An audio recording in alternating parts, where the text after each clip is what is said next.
आज की इस वीडियो में मैं ब्लड प्रेशर पर बात करूंगी और मैं आपको ब्लड प्रेशर कम करने की होम रेमेडी बताऊंगी। इसमें 5 तरीके हैं जिसके थ्रू हम एक सस्ते तरीके से अपना ब्लड प्रेशर मेंटेन कर सकते हैं। सबसे पहले तो हम ब्लड प्रेशर की बात करते हैं। 95% लोगों में प्राइमरी हाइपरटेंशन कहते हैं ब्लड प्रेशर को। दैट मीन ये इडियोपैथिक होता है। इडियोपैथिक एक मेडिकल टर्म है जिसका मतलब है कि इसकी रूट कॉज सही से नहीं पता होती। जब आप डॉक्टर के पास जाते हैं तो वो आपको मेंशन कर देता है कि प्राइमरी हाइपरटेंशन है और इसका कोई रूट कॉज तो पता नहीं होता, लेकिन आपको मेडिसिन दी जाती हैं जिनसे आपका ब्लड प्रेशर कंट्रोल हो जाता है।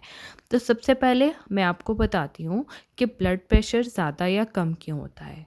ब्लड प्रेशर बेसिकली खून का प्रेशर है जो खून की नालियों से टकराने पे पैदा होता है। अब इसके बढ़ने या कम होने के डिफरेंट कॉजेज़ हो सकते हैं। सबसे पहला कॉज इसका ब्लड विस्कोसिटी होता है। मतलब अगर आपका खून गाढ़ा है तो अगर ब्लड प्रेशर ज़्यादा हो जाएगा क्योंकि दिल को ज़्यादा ज़ोर लगाना पड़ेगा खून को पंप करने पे, जो खून बाद में आपकी बॉडी में सर्कुलेट होता है। इसके अलावा सेकंड कॉज जो होता है ब्लड प्रेशर कम या ज़्यादा होने का, वो ब्लड वॉल्यूम होता है। अगर तो वाटर का ज़्यादा इनटेक है जिसकी वजह से ब्लड वॉल्यूम ज़्यादा है तो ब्लड प्रेशर भी ज़्यादा होगा। और अगर ब्लड का वॉल्यूम कम है, ब्लड लॉस हो गया है या वाटर इनटेक कम है या कहीं से खून बह गया है तो हमारी बॉडी में ब्लड प्रेशर कम हो जाएगा क्योंकि ब्लड वॉल्यूम कम हो गया है।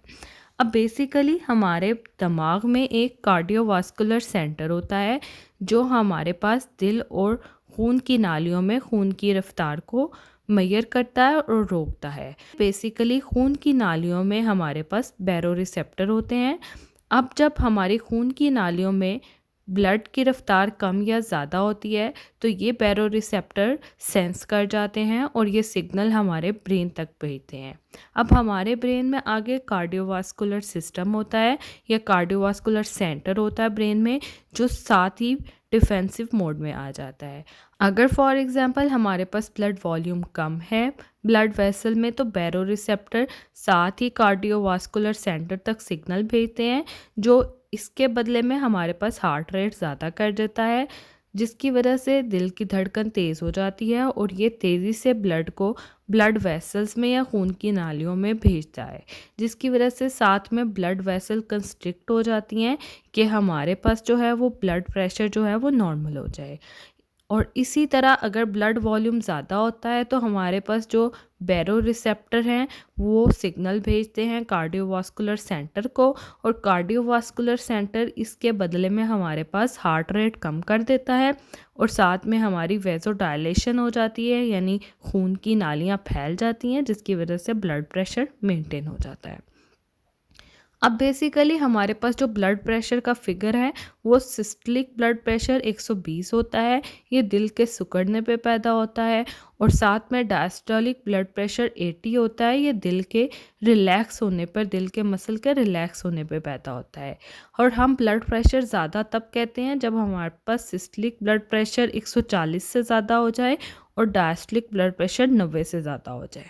अब बेसिकली होता क्या है कि हमारी बॉडी में सोडियम, जिसे हम नमक कहते हैं, वो ज़्यादा हो जाता है और ये साथ साथ क्या करता है, पानी को भी अपनी हमारी बॉडी से बाहर नहीं जाने देता। जब सोडियम ज़्यादा हो जाता है तो वाटर इनटेक ज़्यादा हो जाता है, तो दोनों चीज़ों के बढ़ने की वजह से हमारे पास ब्लड प्रेशर ज़्यादा हो जाता है। इसलिए कहते हैं कि जब ब्लड प्रेशर ज़्यादा हो तो हमें नमक की क्वांटिटी कम लेनी चाहिए।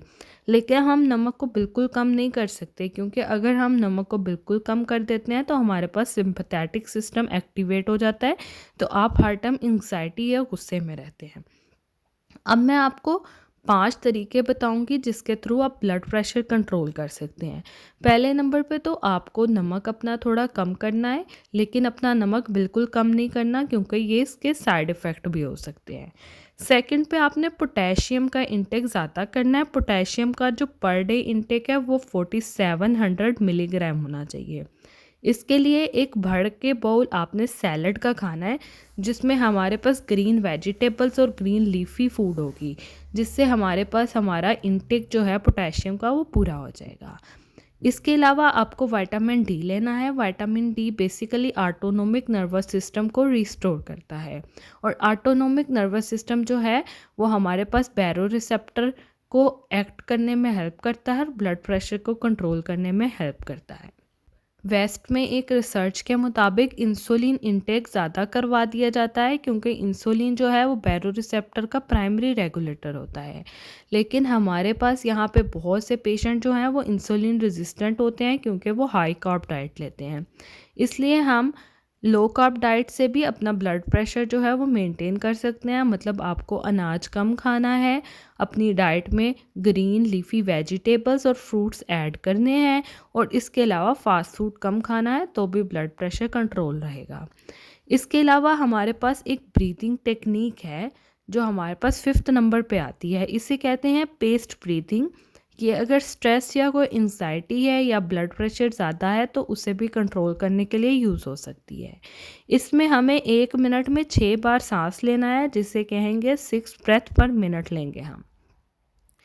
इसमें क्या होता है, आपने 5 सेकंड में अपना सांस अंदर लेना है और 5 सेकंड में फिर बाहर निकालना है। इस टेक्निक के थ्रू बेसिकली इस रिसर्च के मुताबिक पेस्ट ब्रीथिंग जो है ये सिंक्रोनाइज होती है विद बैरो रिसेप्टर, और ये क्या करती है, ये बीपी को कम करती है, ये इंक्रीज़ करती है ऑक्सीजन इन ब्लड में, और ऑक्सीजन सैचुरेशन को भी बढ़ाती है, जिसकी वजह से आपका मूड फ्रेश रहता है, आपकी ऑक्सीजन इनटेक ज़्यादा हो जाती है, और साथ में आपका ब्लड प्रेशर कम हो जाता है।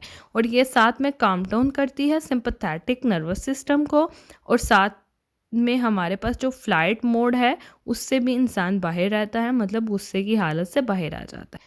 Thank you so much for watching my video. Stay tuned for more videos.